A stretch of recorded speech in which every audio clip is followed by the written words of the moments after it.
Hola mis amores, muy buenas tardes. En la clase de hoy de naturaleza estaremos viendo la reproducción de las plantas.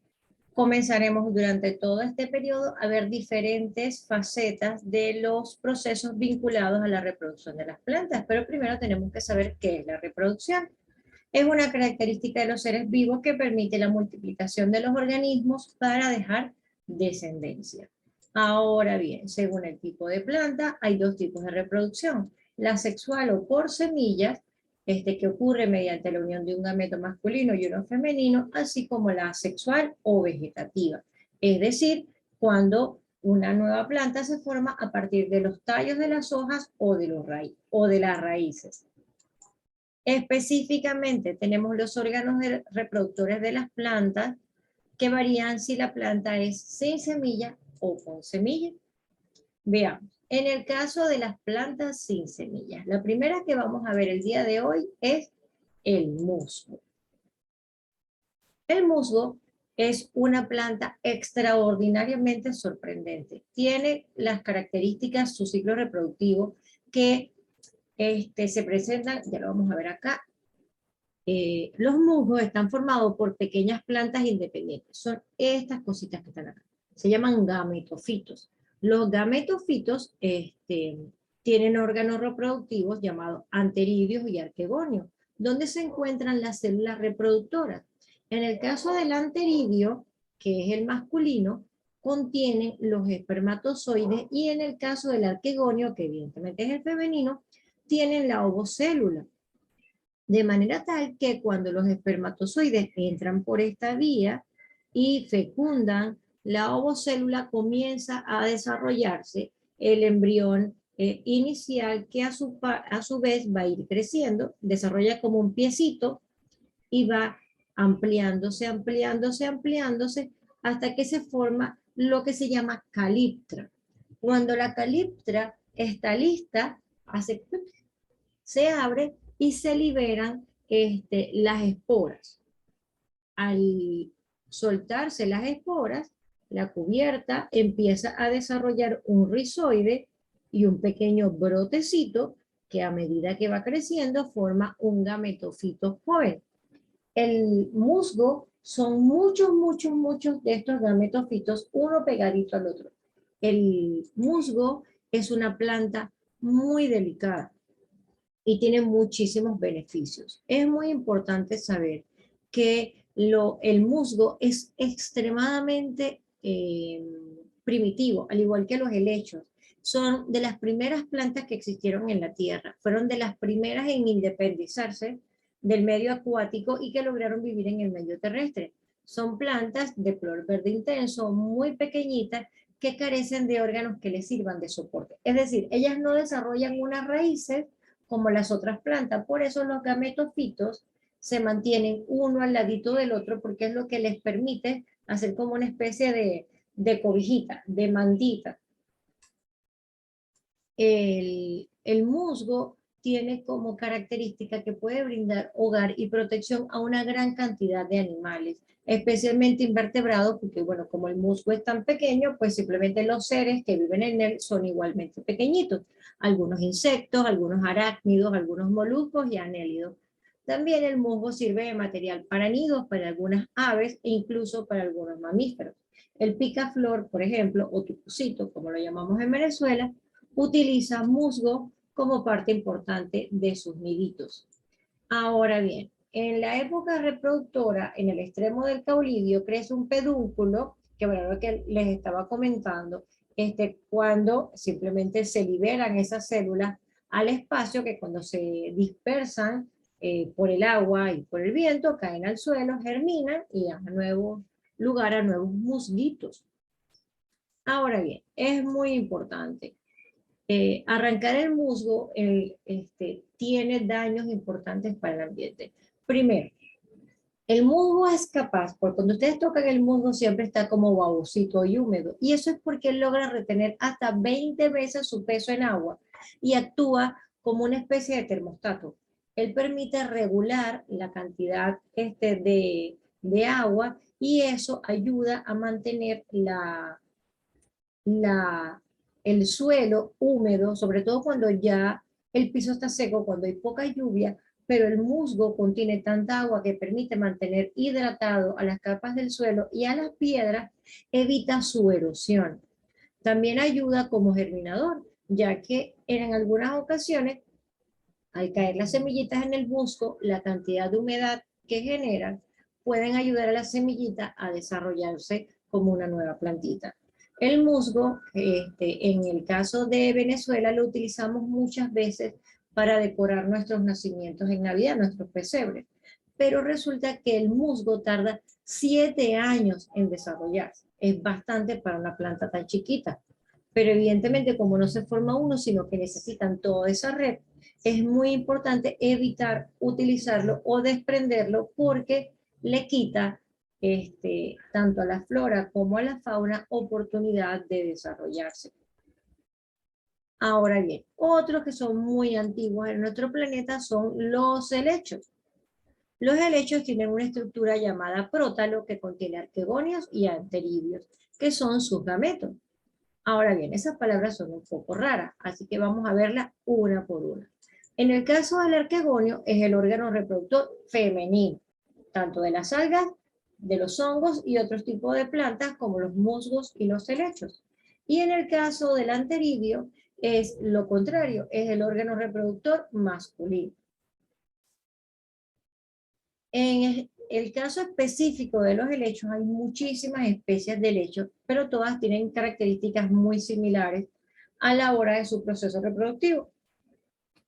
Los helechos tienen en la parte anversa, en la parte de atrás, se le forman estas pequeñas cositas llamadas soros. Los soros, a su vez, contienen los esporangios. Cuando el esporangio ya está listo para reproducirse, libera las esporas, la espora va germinando y al caer en agua, pues simplemente se unen tanto el gameto femenino con el masculino y eso permite desarrollar un nuevo esporofito. Acá lo tenemos, que por supuesto va a generar a su vez a un pequeño helechito. Ahora bien, vamos a ver las plantas con semillas. La estructura de una planta con semillas es la que más conocemos porque la dibujamos desde que somos muy pequeños. La raíz, el tallo, el fruto, la flor y las hojas. Vamos a concentrarnos ahorita en la flor. La flor varía la cantidad de tonos, colores, textura de los pétalos, cantidad de pétalos, largo de los pétalos en las flores es impresionante. Y todo ello está diseñado para poder desarrollar su proceso reproductivo y perpetuarse como especie. La flor es el órgano reproductivo de las plantas con semillas. En la flor se reproducen los gametos masculinos y femeninos. En ella también se unen ambos gametos para la producción de las semillas, que es indispensable para la reproducción de este tipo de plantas. Aquí podemos ver la estructura de la flor con sus respectivas partes. Nosotros tenemos por acá, pueden leerlo con detenimiento, tenemos estos estambres que tienen en la antera la cantidad de polen, o mejor dicho, el grano de polen que necesitamos que se una con el estigma para poder bajar por acá, tan, tan, tan, tan, unirse con el ovario para llegar al ovario para unirse con los óvulos y así desarrollar el fruto.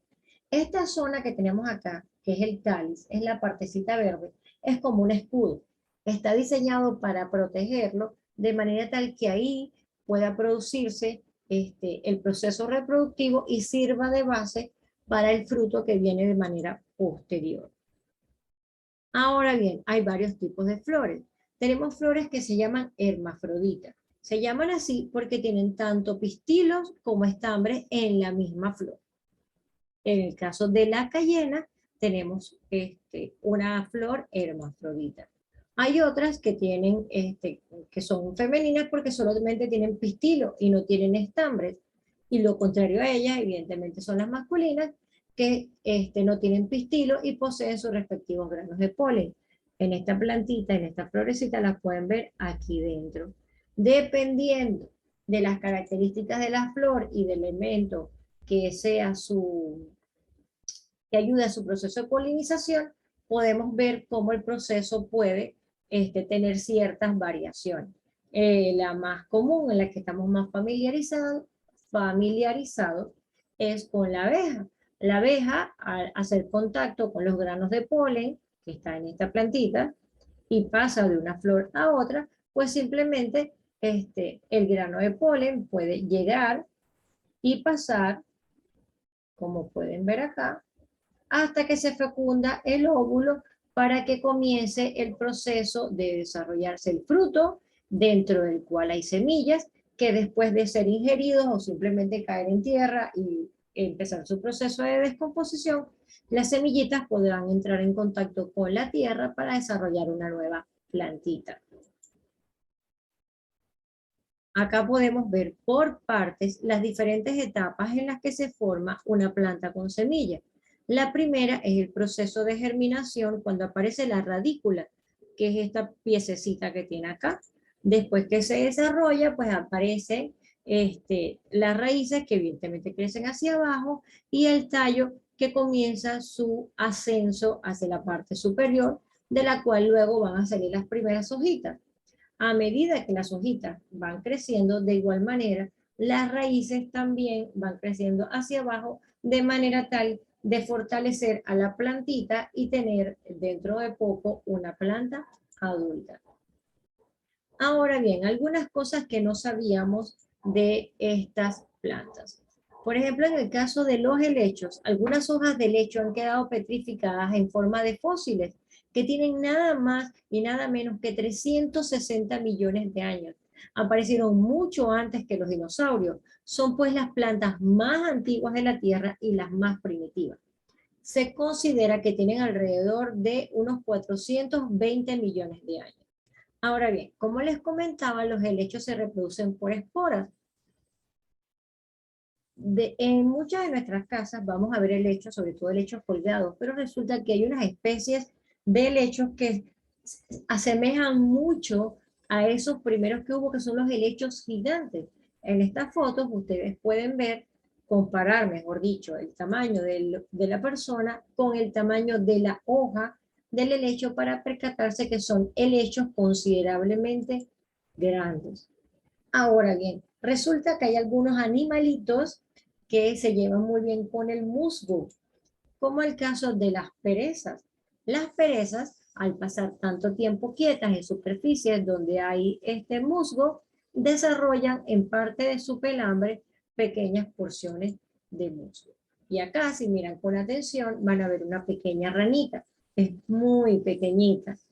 Y ella ha desarrollado las características que le hacen camuflajearse dentro de las ramitas del musgo, al igual que este animalito que ven acá, que es bastante curioso, que es un tipo de mantis, es la mantis musgo, y evidentemente pueden ver que si uno a simple vista pasa los ojos, no se percata que es un animalito, sino que pareciera una plantita.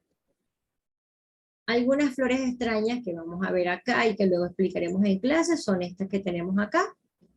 Tenemos esta flor que, aunque nos parezca sumamente extraña, y de hecho se encuentra entre las flores más extrañas o más llamativas del planeta, resulta que es la flor de la parchita, que es una fruta que se consume mucho en Venezuela. Esta flor, llamada el Espíritu Santo, es un tipo de orquídea que recibe el nombre por su similitud con una paloma blanca que asemeja o que representa para los católicos la presencia del Espíritu Santo. La Rafflesia arnoldi es esta plantota que está acá, que es muy grande. La flor no tiene tallo. Acá ven la flor cadáver, de la cual vamos a hablar en clase. La flor murciélago, que recibe su nombre por la estructura que tiene, que parecía la carita de un murciélago. Y la Venus atrapamoscas, de la cual hablaremos en la próxima clase, que en las películas la ponen como si fuera algo muy, muy, muy grande y muy aparatoso y muy, muy peligroso, pero realmente son unas plantitas súper simpáticas y pequeñas que tienen entre sus funciones pues liberarnos algunos animalitos que nos molestan como las moscas. Acá les dejo unos videos con una información extra por si les llama la atención. Espero que les guste y nos vemos en la próxima clase para seguir hablando de las plantas. Esto es todo por hoy, mis amores, así que nos vemos en la siguiente clase.